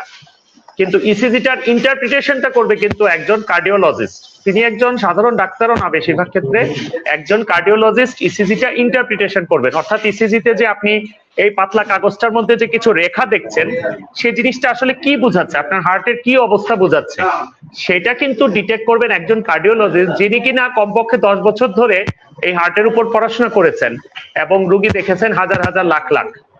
তো এই যে শিক্ষাটা, সেটাকে যদি আপনি ওই টেকনিশিয়ানের শিক্ষা আর এখানে কার্ডিওলজিস্টের শিক্ষার কিন্তু পার্থক্য আছে। এখন এই টেকনিশিয়ান হচ্ছেন একজন কর্মী, বা আপনি যাকে দিয়ে কর্মমুখী শিক্ষা শিখাইতে যাবেন, ওকে ফাইন। আপনি একজন টেকনিশিয়ানকে কিভাবে ইসিজি লিড গুলো শরীরের কোন কোন জায়গায় কিভাবে স্থাপন করতে হবে, রুগীকে কিভাবে আনড্রেস করতে হবে, পুরুষ রোগীর ক্ষেত্রে শার্টটা খোলার জন্য তাকে কিভাবে বলতে হবে, মহিলা রোগীর ক্ষেত্রে ইসিজি লিড গুলোকে কিভাবে প্লেস করতে হবে, এই কাজগুলো শেখানো হচ্ছে টেকনিক্যাল অ্যাসপেক্ট। কিন্তু একজন কার্ডিওলজিস্টকে জানতে হবে হার্ট কিভাবে কাজ করে এবং what are the diseases that is represented in the ECG. সেটার জন্য কিন্তু তাকে তত্ত্বীয় পড়াশোনা করতে হবে। এখানে যদি আমরা বলি যে সবাইকে আমরা কর্মমুখী শিক্ষা বলতে ইসিজি টেকনিশিয়ান বানাবো, দেন উই ক্যান। সেক্ষেত্রে কি হচ্ছে, সেক্ষেত্রে আপনি বাংলাদেশের লোকদেরকে টেকনিশিয়ান বানাবেন, আপনি অন্য দেশ থেকে কিন্তু আপনাকে ডাক্তার আনতে হবে, কার্ডিওলজিস্ট আনতে হবে। আপনি যদি এমন শিক্ষা তৈরি করেন যে হার্ট বুঝবে না কিন্তু হার্ট এক টেকনিশিয়ান হিসাবে ইসিজি করতে পারবে, so you have to understand the line of difference between the two. আপনাকে এই দুটোর মধ্যে পার্থক্যটা বুঝতে হবে, লাইন অফ ডিফারেন্স বুঝতে হবে। আর্মিতে অনেক লোক থাকে, কিন্তু আর্মিতে সবাই যুদ্ধ করবে না, যুদ্ধের জন্য সবাই মেন্টালি প্রিপেয়ার থাকবে। কিন্তু আর্মিতে ইঞ্জিনিয়ারিং কোরের লোক আছে, মেডিকেল কোরের লোক আছে, তারা পড়াশোনা করবে থিওরিটিক্যাল। ইঞ্জিনিয়ার থিওরিটিক্যাল পড়াশোনা করবে, তার সাথে সে যেটা সম্ভব, যে ধরনের ইকুইপমেন্টস আর্মিতে বানানো সম্ভব সেই জিনিসগুলো বানাবে। কিন্তু right at the same time he or she must have the theoretical expertise and experience and the education that he or she needs to go through. এবং আপনাকে রিসার্চ করতে হবে, আপনাকে পড়াশোনা করতে হবে, আপনাকে কেস স্টাডি করতে হবে, দিস আর দ্য থিংস। এখন এখানে আমরা যদি ভুল করে ফেলি যে আমি সবাইকে টেকনিশিয়ান বানাবো, আমি সবাইকে ব্লাড প্রেশার মাপার লোক বানাবো, ব্লাড প্রেশার মাপার জন্য কিন্তু নার্স লাগে না, ডক্টর লাগে না। একটা ক্লাস 5 এর বাচ্চাকে যদি আপনি শিখিয়ে দেন কি না, ঠিক আছে, আপনার কথাগুলো ঠিক আছে, আমরা শুনছিলাম, কিন্তু এমনও তো হতে পারে যেমন আমাদের ছোটকাল তো যদি আপনার মেধাভিত্তিক শিক্ষা ব্যবস্থাটা হয়, শিশুকাল থেকে মেধাভিত্তিক শিক্ষাটা যদি হয়, সেক্ষেত্রে আমাদের ছেলেমেয়েরা কতটা উপকৃত হবে বা দেশ জাতি কতটা উপকৃত হবে। He is no more in the net. G, major Iqbal Mohammad Chowdhury, আপনি একটু বলেন যে আমরা যদি ছোটবেলা থেকেই বাচ্চাদেরকে মেধাভিত্তিক শিক্ষা, অর্থাৎ সেই যে বিষয়গুলা তার মনের মধ্যে দাগ কাটে, যে বিষয় সে কিছু করতে চায়, যে বিষয়টা নিয়ে সে উদ্গ্রীব, সবসময় ওইটার উপরে সে কাজ করতে চায়, এখন তার যেদিকে মন মানসিকতা সেদিকে যদি আমরা তাকে ধাবিত করতে পারি, তাহলে সেই বিষয়টা সে ভালো করবে, এটাই তো স্বাভাবিক। কিন্তু আমার দেখা গেল যে একটা বাচ্চা একদিকে কাজ করতে চায়, আমরা তাকে অন্যদিকে ধাবিত করছি তার ইচ্ছার বিরুদ্ধে। আপনাকে ধন্যবাদ। আমি জানি না ডক্টর খান আবার আছেন কিনা। তো হ্যাঁ, আমি আবার ঢুকলাম এইমাত্র ঢুকলাম। জি বলুন ডক্টর, গো অ্যাহেড।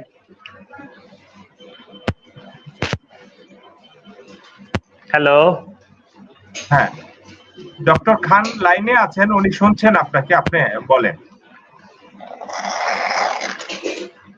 হ্যাঁ বলুন। জি বলেন বলেন, ইকবাল ভাই আপনি বলেন।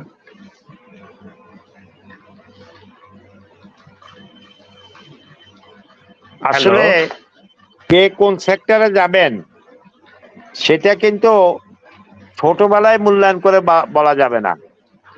একটা সার্টেন লেভেলে পরে অ্যাসেসমেন্ট উইল ডিকটেট কোন দিকে যাবে কোন দিকে ডাইরেকশন যাবে না। এখন হঠাৎ করে তাদেরকে যদি দেওয়া হয় প্লেন চালাতে, সে তো আসলে হাল চালাতে পারে না, প্লেন চালাবে কিভাবে? বুঝছেন কথা? যদিও আমি একটু খারাপ কথা বললাম, হাল চালাতে পারে না, প্লেন চালাবে কেমনে? তো এটা হলো সার্টেন লেভেলে পরে। কিন্তু এখন এই বিষয়টাই আমরা একটু ক্লিয়ার করতে চাচ্ছি আর কি। অনেকেই তো বলে যে মেধাভিত্তিক শিক্ষা ব্যবস্থা চালু করলে বা এখানে কর্মমুখী শিক্ষা ব্যবস্থা চালু করলে ভালো হবে, বা কি হবে কেন হবে এবং কেন হবে না, এই বিষয়টা আপনাদের কাছে, আপনারা তো বিশেষজ্ঞ, আমরা জানতে চাই। সেখানে আপনাদের কাছে আমরা সেটা জানতে চাই। আমাদের এখন ভাই আমাদের সমস্যাটা হলো কি, আমরা পরনিন্দা পরসমালোচনা করতে খুব ওস্তাদ, এবং আমরা একটা সমস্যা দিতে চাই কি we do not give the alternative solution, that is our problem. এমনি সমালোচনা আত্মসমালোচনার তরিকা আছে। একজন লোককে যদি সমালোচনা করতে হয় তখন তার গুণগুলি প্রথমে বলতে হয়, তারপরে তার দোষগুলি বলতে হয়।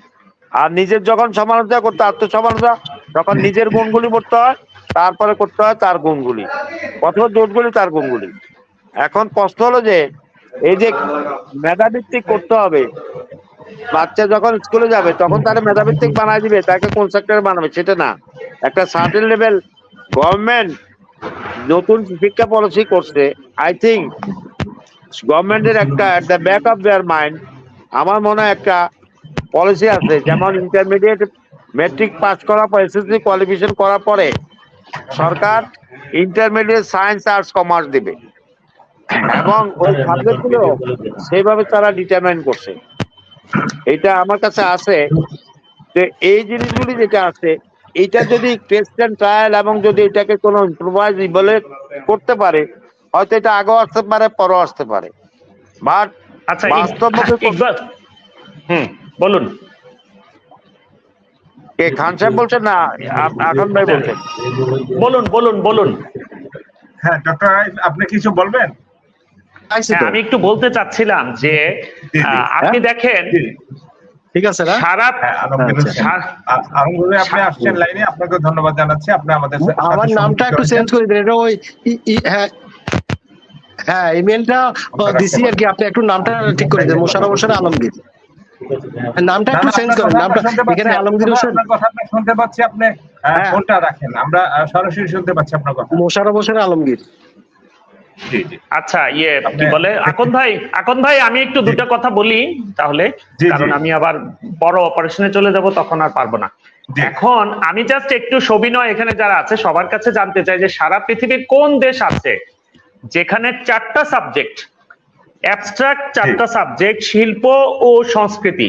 খেয়াল করেন, একটা হচ্ছে শিল্প ও সংস্কৃতি, আরেকটা হচ্ছে কর্মমুখী শিক্ষা, আরেকটা হচ্ছে জীবন ও জীবিকা, ঠিক আছে, আরেকটা হচ্ছে কি ইতিহাস ও ঐতিহ্য, কি জানি, আরেকটা স্বাস্থ্য শিক্ষা। আমার কথা হচ্ছে এই 4টা অ্যাবস্ট্রাক্ট টপিক দিয়ে 400 নাম্বার আর বিজ্ঞান সবকিছুকে 100 নাম্বারে নেওয়া, এই ঘটনাটা পৃথিবীর কোন দেশে আছে? কারণ আপনি যদি জীবন জীবিকাকে প্রাধান্য দিতে চান, যে আমরা থার্ড ওয়ার্ল্ড কান্ট্রি বা আমরা developing country, so call developing country, আমাদের জীবন জীবিকা একটা ইম্পর্টেন্ট ইস্যু। আরে ভাই, জীবন জীবিকা তো সারা পৃথিবীতে প্রবলেম। আমেরিকাতে huge number of unemployed people are there, they have unemployment problem. ইন্ডিয়াতে আনএমপ্লয়মেন্ট প্রবলেম আছে, ইংল্যান্ডে আছে, ইংল্যান্ডে ডাক্তাররা পর্যন্ত আনএমপ্লয়েড। আমাদের বন্ধু বান্ধব যারা আছে অনেকেই এমপ্লয়মেন্টে সবসময় থাকতে পারছে না, এবং তারা বলছে যে এমনকি ইন্ডিয়া থেকে যারা ইংল্যান্ডে যাচ্ছে, আমেরিকায় যাচ্ছে, তারাও অনেক সময় বলছে যে আমরা এসে ভুল করলাম। যারা যারা ভালো জায়গায় গেছে তারা তো গেছেই, কিন্তু যারা যেতে পারেনি তারা অনেক অর্জব করে বেঁচে আছে। তো কথাটা হচ্ছে যে unemployment is a problem across the world. বাংলাদেশে এমন কি সমস্যা হলো যে এই জীবন ও জীবিকা বলে একটা সাবজেক্ট দিতে হবে। বাংলাদেশে এমন কি সমস্যা হলো যে শিল্প ও সাহিত্য নিয়ে একটা সাবজেক্ট দিতে হবে। শিল্প কি পৃথিবীতে আমাদের চেয়ে বড় দেশ নাই? সাহিত্যে কি আমাদের চেয়ে বড় দেশ নাই? আমরা কি পৃথিবীর সবচেয়ে বড় কিছু হয়ে গেলাম যে শিল্প সাহিত্য নিয়ে আমাদের একটা সাবজেক্ট দিতে হবে?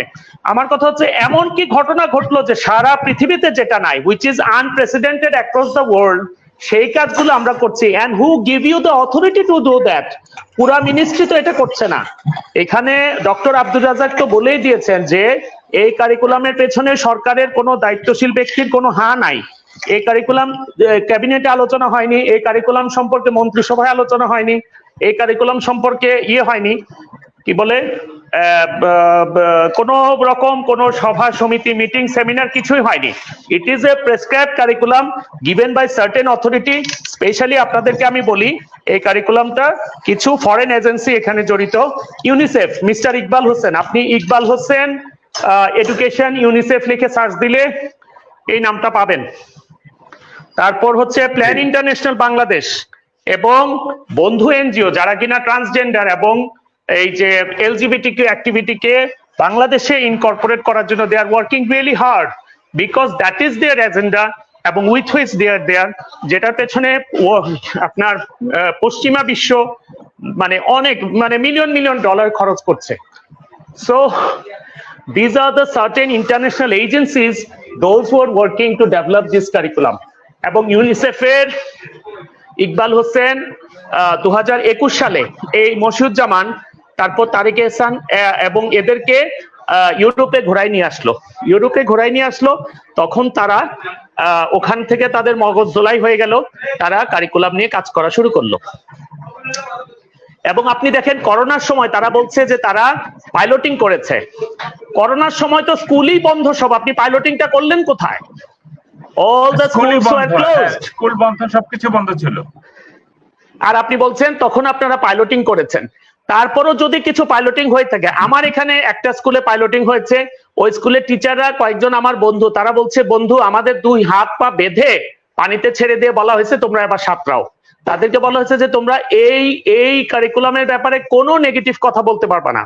স্টুডেন্টদের কথা বাদে আজকে দেখেন ডক্টর মোহাম্মদ জাফর ইকবালের মতো লোক, আমি ইংরেজিতে যে কথাটা বলে যে from the Sublime to the ridiculous, মানে হচ্ছে এটা একটা ইংরেজি প্রবাদ যার অর্থ হচ্ছে নক্ষত্রের পতন, নক্ষত্র থেকে কিভাবে মাটিতে পতিত হয় তার বাংলাদেশে রাজনীতিবিদদের বাইরে, আমি রাজনীতিবিদদেরকে বাইরে রাখছি, রাজনীতিবিদদের বাইরে যদি কোনো সবচেয়ে ঘৃণ্য এক্সাম্পল দিতে হয়, that is mister Zafar Iqbal. আমি ওপেন ফোরামে এভরিওয়্যার আই ক্যান সে, আমার ফেসবুক পেজেও দেখবেন আমি সবসময় এই কথাটা লিখছি, কারণ তিনি সাফাই গাচ্ছেন এই কারিকুলামের পক্ষে। যে কারিকুলামের বিরুদ্ধে উনি অবস্থান নিয়েছিলেন 2005 সালে, উনি এটার ব্যাপারে লিখেছেনও যে একমুখী শিক্ষা হতে পারে না। আচ্ছা, আমার ফোনটা বন্ধ হয়ে যাচ্ছে, আমি পরে চার্জ দিয়ে নিয়ে পরে আমার কানেক্টেড হবে, আপনারা অন্যরা থাকুন। Thank you. আমার ফোনটা আমি আজকে চার্জ দিতে পারিনি। সংযুক্ত হওয়ার জন্য এবং অনেকগুলো সত্য কথা সত্যভাবে বলেছেন, সেই জন্য আপনাকে আরেকবার ধন্যবাদ জানাই আমরা রূপসী বাংলা টেলিভিশনের পক্ষ থেকে। কারণ আপনি যে কথাগুলো বললেন এই বিষয়টা অনেকে হয়তো জানেন না, যেটা নেপথ্যের ঘটনা কি ছিল এবং এই কারিকুলাম বাস্তবায়নের পেছনে কারা অর্থ লগ্নি করেছে এবং কারা এখানে পেছনে কুশীলব হিসেবে কাজ করছে। ধন্যবাদ আপনাকে। আপনি আগে আপনার মোবাইলটা চার্জ দেন, আবার আমাদের সাথে ফিরে আসবেন।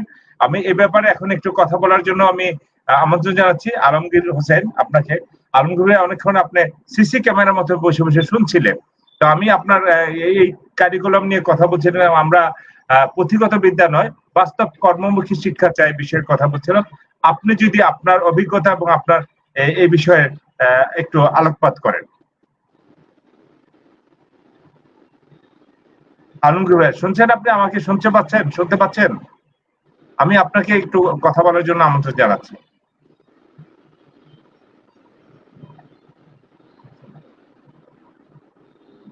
শুনছেন? আপনি আমাকে শুনতে পাচ্ছেন?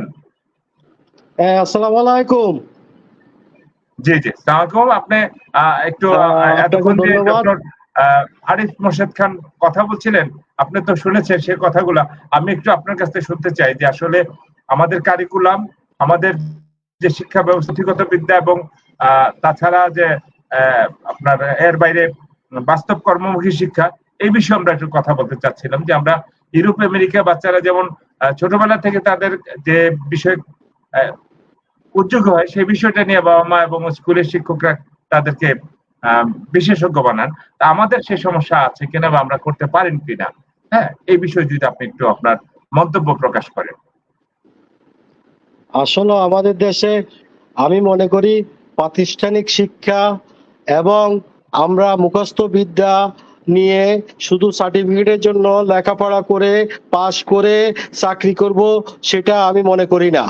আমাদের প্রকৃত শিক্ষায় শিক্ষিত হতে হবে। কারণ একজন ছাত্র শুধু মুখস্থ বিদ্যা নিয়ে জীবন শুরু করবে না। আমার মতে একজন ছাত্র স্কুলে জীবনে যেমন শিক্ষকের গুরুত্ব নিয়ে এবং ঘরে মা বাবার এবং আমাদের দেশের প্রতিটি অঙ্গনে তার ধারণা অর্জন করে মানে সুশিক্ষিত হতে হবে, যে শিক্ষায় প্রকৃত মানুষ হওয়া যায়। আমরা আজকে দেখি আমাদের অনেক মা বাবা আছেন, আমরা ছেলে পাস ক্লাস পেতে হবে, পাস ডিভিশন পেতে হবে, ছেলের উপরে পেশা ছড়িয়ে দিচ্ছি, এবার আমার সন্তান গ্রহণ করতে পারবে না সেদিকে আমাদের অনেকে লক্ষ্য করি না। আমরা আজকে ভর্তি পরীক্ষায় যে প্রতিযোগিতা শুরু হয়, দেখা যায় মা বাপ বিসিএস পরীক্ষার চেয়ে বেশি ছেলে মেয়েদের উপর প্রেসার দিয়ে, মানে অন্য আমরা যখন মারা সন্তানদেরকে স্কুলে নিয়ে যায়, তখন আমাদের সাথে অন্য সন্তানের মারা যখন আসে, একজন আরেক সন্তানের সাথে প্রতিযোগিতা শুরু করি যে আমার ছেলে পাস হবে, আমার ছেলে পরীক্ষায় উত্তীর্ণ একদম সর্বক্ষেত্রে মানে ভালো রেজাল্ট করবে। এই জন্য মা বাবারা সন্তানের উপরে অনেক সময় আমরা টর্চারিং শুরু করি, যেটা মোটেও ঠিক না। কারণ একজন শিক্ষিত শুধু প্রাতিষ্ঠানিক সার্টিফিকেট হলে যে হয়তোবা চাকরি পাওয়া যাবে, কিন্তু প্রকৃত শিক্ষিত হতে পারবে আমি মনে করি না।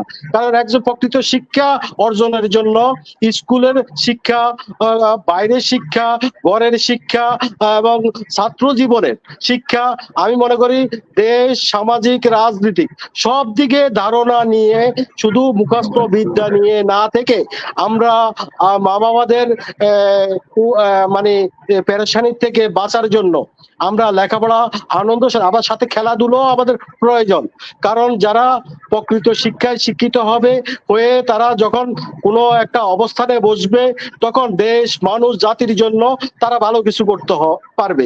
হয়তো ফার্স্ট সেকেন্ড হলে মা বাবার আশা পূর্ণ হবে, কিংবা মা বাবার সম্মান বৃদ্ধি করার জন্য সন্তান, অনেক সময় দেখা যায় আমরা বিজ্ঞান গ্রুপে আমার সন্তান চায় আর্টস দিতে, মা বাবা চাপিয়ে দেয় তাকে বিজ্ঞান, কিন্তু আমার সন্তান একবারও ভাবি না সন্তান যদি বিজ্ঞান নেয়, যেহেতু সে এখানে ভালো কিছু করতে পারবে না, কারণ সন্তানের একটা আগ্রহ বা ইচ্ছা আছে। আমাদের মা বাবাদের এই জিনিসগুলো আমাদের প্রতিনিয়ত লক্ষ্য করতে হবে।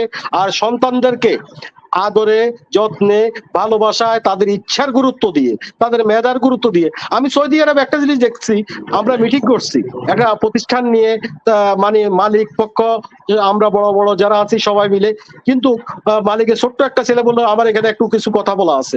তো অনেকে আমাদের বাঙালি যারা আছে বলেছে, এই তুমি ছোট মানুষ, তুমি কেন আসছো? বাবা বলছে না, সৌদিয়ান সে বাবা বললো না, ও থাকবে, ওর থেকেও আমাদের শিক্ষার কিছু আছে। তখন সে থেকে কিছু বুদ্ধি দিল আমাদেরকে, যেটা আমাদের বড়দের যারা মাস্টার ডিগ্রি হোল্ডার তাদের মাথায় আসতো না, সেই বুদ্ধিটা সন্তান তখন দিল। তাহলে আর আমাদের দেশে হলে কি করতো, এই বেটা ভাইয়া ভাগ সর, তুই ছোট মানুষ, এখানে আসো তো আমার কথা নাক গলাতে। কিন্তু আমাদের এই জিনিসগুলো না। আমি একটা কথা বলতে চাই, আমরা লেখাপড়া করি শুধু ক্লাস টপকাবো, ক্লাস পাস দেব করে আমরা চাকরি নেব না। আমাদেরকে এমন শিক্ষা নিতে হবে, আমাদের আইকিউ যাকে বলে, এবং আমরা স্কুলে যে লেখাপড়া করব, আমাদের বাইরেরও কিছু অভিজ্ঞতার প্রয়োজন আছে, সামাজিক, রাষ্ট্রিক, সামাজিক, আশেপাশের প্রতিবেশীর, সেইখান থেকে সকল একজন ছাত্রকে আমি মনে করি সকল শিক্ষায় শিক্ষিত হওয়া উচিত। অনেক লোক আছে যাদের প্রাতিষ্ঠানিক, দেখেন হয়তো সার্টিফিকেট নাই, মূল্যায়ন নাই, কিন্তু তাদের অভিজ্ঞতা, যদিও এটা অনেকে গ্রহণযোগ্য না, কিন্তু বলবে যে ইয়েকে আমি নিয়ে আসছি, কিন্তু না, তাদের কাছে কিছু শিক্ষা তারা সার্টিফিকেট অর্জন না করলো, তাদের ভিতরে যে মেধা, যে শক্তি, যে এটা দেশ জাতি জনগণের কাজে লাগালে যেমন উপকৃত হবে। তাই আমি বলি, আসুন মা বাবাদেরকে বলি, ছেলেদের আমাদের সন্তানদের উপর আমরা চাপ প্রয়োগ না করি, তাদের ইচ্ছার প্রাধান্য দিই, এবং আমরা ক্লাসে শিক্ষার সাথে, স্কুল শিক্ষার সাথে রাজনীতি, রাষ্ট্রীয়, সামাজিক সকল দিকে তাদেরকে সুশিক্ষায় শিক্ষিত করে তুলবো। একজন বড় চাকরি নিয়ে বড় অফিসার হলে যে সে প্রকৃত মানুষ হয়েছে তা কিন্তু নয়। একজন প্রকৃত মানুষ হতে হলে সকল শিক্ষা নিয়ে, সকল জ্ঞান অর্জন করে যে শিক্ষায় শিক্ষিত হবে, সে প্রকৃত জ্ঞানী, সে প্রকৃত আমি মনে করি মানুষ হিসেবে গড়ে উঠতে পারবে। ধন্যবাদ আলমগীর ভাই আপনাকে। আপনি অত্যন্ত সুন্দর করে আপনার কথাগুলো সাজিয়েছেন এবং আমাদের দর্শকদের জন্য উপস্থাপন করেছেন। এই জন্য আপনাকে রূপসী বাংলা টেলিভিশনের পক্ষ থেকে অনেক অনেক শুভেচ্ছা এবং অভিনন্দন। আমি একটু যেতে চাচ্ছি মেজর ইকবাল মাহমুদের কাছে, কারণ ওনার সাথে কথা বলে আমি ডক্টর আরিফের সাথে কথা বলে আমাদের সময় কিন্তু শেষের দিকে, আমরা প্রায় শেষের দিকে 2 মিনিট করে সময় পাবেন সবাই, তারপরে আমরা আমাদের অনুষ্ঠান শেষ করব। তো আমি একটু মেজর ইকবাল মাহমুদ সাহেবকে বলি যে আসলে আমাদের যে শিক্ষা ব্যবস্থা, যে কথাটা আলমগীর সাহেব বললেন যে সবাই ফার্স্ট হতে চায়, সবাই মানে ক্লাসে ফার্স্ট হতে চায়, স্কুলে কলেজে ফার্স্ট হয়ে এরা পরবর্তী পর্যায়ে কি করে, এরা পরবর্তী পর্যায়ে যে আপনার বিশেষ ক্যাডার হয়, সর্বোচ্চ একটা জায়গা যাওয়ার জন্য বিশেষ ক্যাডার হয়। কিন্তু যে ছেলেটি স্কুলের বা কলেজের গণ্ডিতে খুব ভালো পড়াশোনা করে নাই, কিন্তু সে বিভিন্ন কাজ কাম করেছে, রাজনৈতিক ভাবে সে একটা অবস্থান নিয়েছে, কিন্তু পরবর্তী পর্যায়ে দেখা গেল সেই কম মেধাবী ছেলেটি উপজেলা চেয়ারম্যান, এমপি বা মন্ত্রী হয়েছে, ওই বিশেষ ক্যাডার কিন্তু পরবর্তী পর্যায়ে তাকে স্যার বলে। এই যে বিষয়টা আমাদের দেশে হয়ে আসছে, সবাই কিন্তু ফার্স্ট হতে চায়, সবাই ফার্স্ট ক্যাপ্টেন সেকেন্ড ক্যাপ্টেন হতে চায়, কিন্তু বাস্তব কর্মমুখী শিক্ষার দিকে আমরাও উজ্জীবিত করি না এবং তারা হতে পারে না। তো এই ব্যাপারে যদি মেজর ইকবাল মাহমুদ চৌধুরী আমাদেরকে একটু বলেন, আমরা একটু ছোট্ট করে শুনতে চাই আপনার কাছে, আমাদের সময় প্রায় শেষ। ধন্যবাদ। আমি আসলে বেশি কথা বলতে আর ইচ্ছাও করি না, কারণ হচ্ছে অনেকে অনেক কথা বলছেন, এগুলি যদি কাউন্টার দেই তাহলে একটা কোয়ালের মতো হবে। যেমন ডক্টর খান বলছেন যে এইটা বাংলাদেশের যে কারিকুলাম দিচ্ছে এটা বোধহয় ইউএনডিপি বা কারো একটা প্রেসক্রিপশন। তারপর দেখলে পৃথিবীর কোথাও এই ধরনের কোনো কিছু নাই। প্রশ্ন হলো পৃথিবী দেখছে কোথায়? দেখলাম তো আমার দেশ। এখন আমার দেশের আমি প্রথমে বলছি কালচার, মাটি, দেশ, সংস্কৃতির উপর ভিত্তি করে শিক্ষা ব্যবস্থা প্রণয়ন করা। এখন কোন জায়গাতে কার্বন কপি আনলে সেই কার্বন কপি তো কার্বন মুভি থাকবে, এটা আর মেইন কপিতে আসবে না, দেশের জন্য থাকবে না। আলমগীর ভাই যেটা বলছেন উনিও বলছেন বাস্তব কথা, যে লেখাপড়া শিখে টপ হইলো কিন্তু he is not fit for certain suitable job, কিন্তু তাকে দেওয়া হলো ওয়েল অ্যাডজাস্ট হয়ে গেল। এখন এইগুলি যদি করতে হয় তো আমি প্রথমে বলছি দেশের মাটি, মানুষ এবং এটার সাথে সম্পৃক্ত করে বাস্তবমুখী শিক্ষা ব্যবস্থা দরকার এবং কর্মমুখী শিক্ষা ব্যবস্থা দরকার। ছাত্ররা যদি ন্যাশনাল বিল্ডিং এ যায় অল লেভেল, তাদেরকে একটা অ্যানাউন্স দেওয়া উচিত, দিয়েও সেখানে থাকার জন্য ওই সাথে শিখবে কিভাবে সে কাজ করবে, দেশকে ভালোবাসবে, মাটিকে সম্পৃক্ত হবে। তো এটা না ঢাকা বৈশা অফিস স্কুলে নিলাম গাড়ি দিয়া, অফিসের গাড়ি দিয়া আনলাম, অফিসের গাড়ি দিয়া, তারপর সে ধান গাছে কি তপ্ত হয় কিনা সেটাও জানে না, বুঝছেন? আমি বলছি ট্যাংরা, শিং, চুবর সব মাছের সামনে অরিয়েন্টেড করা। ওই গ্রামে যা যদি ন্যাশনাল বিল্ডিং এ পাঠান তখন তাঁবুর নিচে যাবে, ওই রান্না করবে, নিজে রান্না করতেও শিখবে তখন। আর বিদেশে পাঠায় দিলে নিজের রান্না, নিজের ঘর মোছা নিজে করতে হয়, কাপড় কাচতে হয় নিজের, ওয়াশ করতে হয় নিজের। তো এইগুলি যদি না দেন বিদেশে যাওয়া অ্যাডজাস্ট করতে পারবে না। ওই আমাদের দেশে চৌধুরী, আপনাকে আপনার কথাগুলো আমরা বুঝেছি, আপনি কি বলতে চাচ্ছেন আমরা সেটা শুনেছি এবং দর্শকরা শুনেছে। আমরা একটু ডক্টর এম আরিফ মোর্শেদ খানের কাছে যেতে চাই। উনি সর্বশেষ একটা কথা বলতে চাচ্ছিলেন, অনেকক্ষণ উনি লাইনে ছিলেন, এখন অফলাইনে। আমি একটু আরিফ ভাই আপনার কথাটা শুনতে চাই এবং আমরা আপনাকে দিয়ে শেষ করতে চাই। ডক্টর আরিফ, আমি আপনাকে একটু লাইনে আসার জন্য অনুরোধ জানাচ্ছি, আপনি একটু লাইনে আসেন, আমরা আপনাকে দিয়ে আজকের অনুষ্ঠান শেষ করব। তো আপনি সর্বশেষ কি বলতে চান এই বিষয়ে একটু আপনি যদি আমাদেরকে বলেন।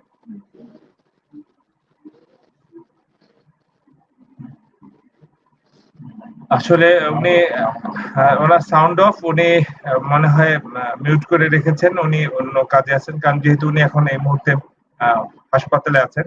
তা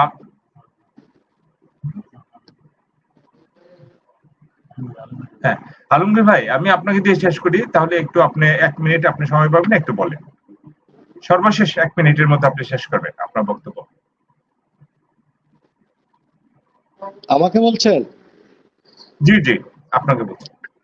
আমি সর্বশেষ একটা কথা বলতে চাই, আমরা যারা মা বাবা আছি এবং যারা শিক্ষিত আছে, লেখাপড়ার ছাত্র আছি, আমাদের একটা জিনিস আমাদের রাখতে হবে মাথায়, সেটা হলো আমরা বাস্তবমুখী, বাস্তব ধর্মী যে শিক্ষাটা আমরা গ্রহণ করব, মেধা অর্জন করব, আমাদের টিচারদেরকে সেটা আমরা সম্মানের সাথে আমরা শিক্ষা পাঠটা যাতে নিতে পারি। এবং আমরা যারা ছাত্র, যারা ছাত্র অবস্থায় আছে, তারা যদি ধরেন ক্লাস 1 থেকে প্রতিদিন একটু একটু করেও যদি লেখাপড়া করে যায়, তাহলে তাদের ভিতটা যদি সবচেয়ে মজবুত হতে পারে, মজবুত করতে পারে, যদি প্রতিদিনের পড়াটা প্রতিদিন যদি তারা শেষ করে, বেশি না হোক 1 ঘন্টা করে পড়লো, তার আউট নলেজ গুলা নিল, যে বইয়ের সাথে একদম পড়ে থাকবে। আপনি দেখেন যারা স্ট্যান্ড করে, যারা 5 ক্লাস পাস্ট হয়, তারা কিন্তু 24 ঘন্টা কিন্তু বই নিয়ে পড়ে থাকে না।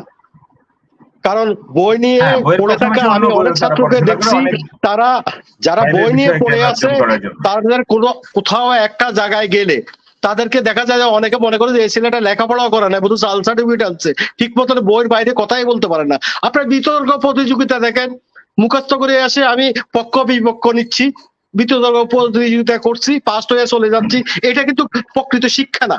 আমাদেরকে সেই শিক্ষায় শিক্ষিত হতে হবে। আমাদের মা বাবাদেরকে বুঝতে হবে আনন্দ লেখাপড়ার সাথে, মানে আমরা যখন যাদের মা বাবার অর্থনৈতিক দুর্বল, সেসব সন্তানেরা দেখা যায় কিছু প্রাইভেটও পড়াচ্ছে বা ইয়েও করতেছে, তারপরেও তারা কিন্তু মেধা দিক দিয়ে দেখা যায় আমাদের অনেক দল সম্পদশালীর চেয়েও তারা লেখাপড়া ভালো করতেছে। তো আমি এটাই বলবো, আমাদেরকে এমন শিক্ষায় শিক্ষিত হতে হবে, আপনি কারিগরি বলেন বা ইয়ে বলেন, আমাদের এখন বাংলাদেশে ধরেন যেটা আমাদের এই সরকার করেছে, শুধু হাফেজ কোরআনে পড়ে হাফেজ হবে না, বাংলা ইংরেজি সবই আছে সেখানে। আমাদেরকে এখন একজন আলেম শুধু আরবিতে মানে লেখাপড়া করে যে ইয়ে হবে, জ্ঞান অর্জন করব তা না, তার জন্য বাংলা ইংরেজি সবে আছে। তাহলে এখন দেখা যাচ্ছে আমাদের ইসলামী ধারণাটাও আমাদের ভিতরে, আমরা এখন বেশিরভাগে অনেকে মাদ্রাসায় ভর্তি হচ্ছে, কারণ মাদ্রাসায় যারা অনেকে আগে মা বাবা মাদ্রাসায় দিত না, মানে আরবি লাইনে পরকালের বাকি রাশায় অনেকে নগদ পাওনা ছাড়ে না, ঠিক সেই রকম। কিন্তু এখন মা বাবারা সন্তানদেরকে মানে আপনার ইসলামী শিক্ষাও দিচ্ছে, কারণ ইসলামীতে শুধু সেই ইসলামীতে সীমাবদ্ধ না, সে সর্বজ্ঞানে জ্ঞান অর্জন হচ্ছে। একদিকে ধর্মীয় জ্ঞান নিতে পারতেছে, বাংলা জ্ঞান নিতে পারতেছে, ইংরেজি জ্ঞান নিতে পারতেছে। তাই আমি প্রতিটা মা বাবার প্রতি একটা আবেদন রাখবো, সেটা হলো মা বাবারা ছেলে মেয়েকে এমন কোনো চাপ প্রয়োগ করবেন না যে চাপ প্রয়োগ করতে বেশি সুতা টান দিলে সুতা ছেড়ে যায়। ছেলে মেয়েদেরকে আনন্দ খুশি, এখন মোবাইল এসে গেছে, মোবাইলও তাদেরকে ইউজ করতে দেয়। আবার যে মোবাইল নিয়ে পড়ে থাকবে তাও না।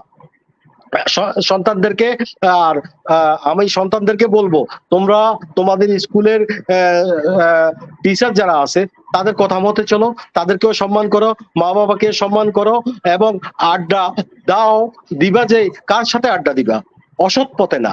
আর তুমি আড্ডা দাও, তোমার ক্লাসমেটের সাথে যাও, ঘুরো, খেলো, একটু খেলারও প্রয়োজন আছে, আমাদের সাংস্কৃতিক প্রয়োজন আছে।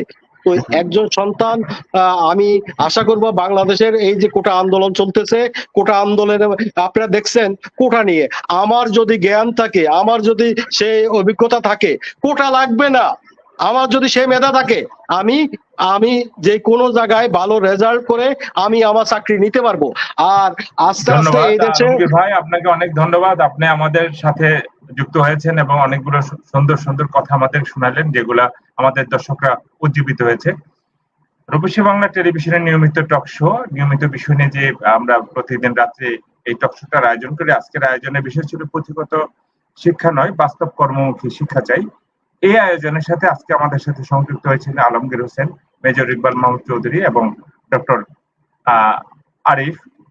তো আমি সবাইকে আমার পক্ষ থেকে অনেক অনেক শুভেচ্ছা এবং অভিনন্দন জানাচ্ছি এই অনুষ্ঠানে সংযুক্ত হওয়ার জন্য। আর এতক্ষণ আপনাদের সাথে ছিলাম আমি আলী আশরাফ খান, সভাপতি বাংলাদেশ ক্রাইম রিপোর্টার কাউন্সিল। সবাইকে ধন্যবাদ, ভালো থাকবেন, সুস্থ থাকবেন, নিরাপদে থাকবেন এবং রূপসী বাংলা টেলিভিশনের সঙ্গে থাকবেন। আবার ফিরে আসবো অন্য সময়, অন্য কোনো অনুষ্ঠানে, অন্য কোনো বিষয় নিয়ে। সে পর্যন্ত সবাই ভালো থাকবেন।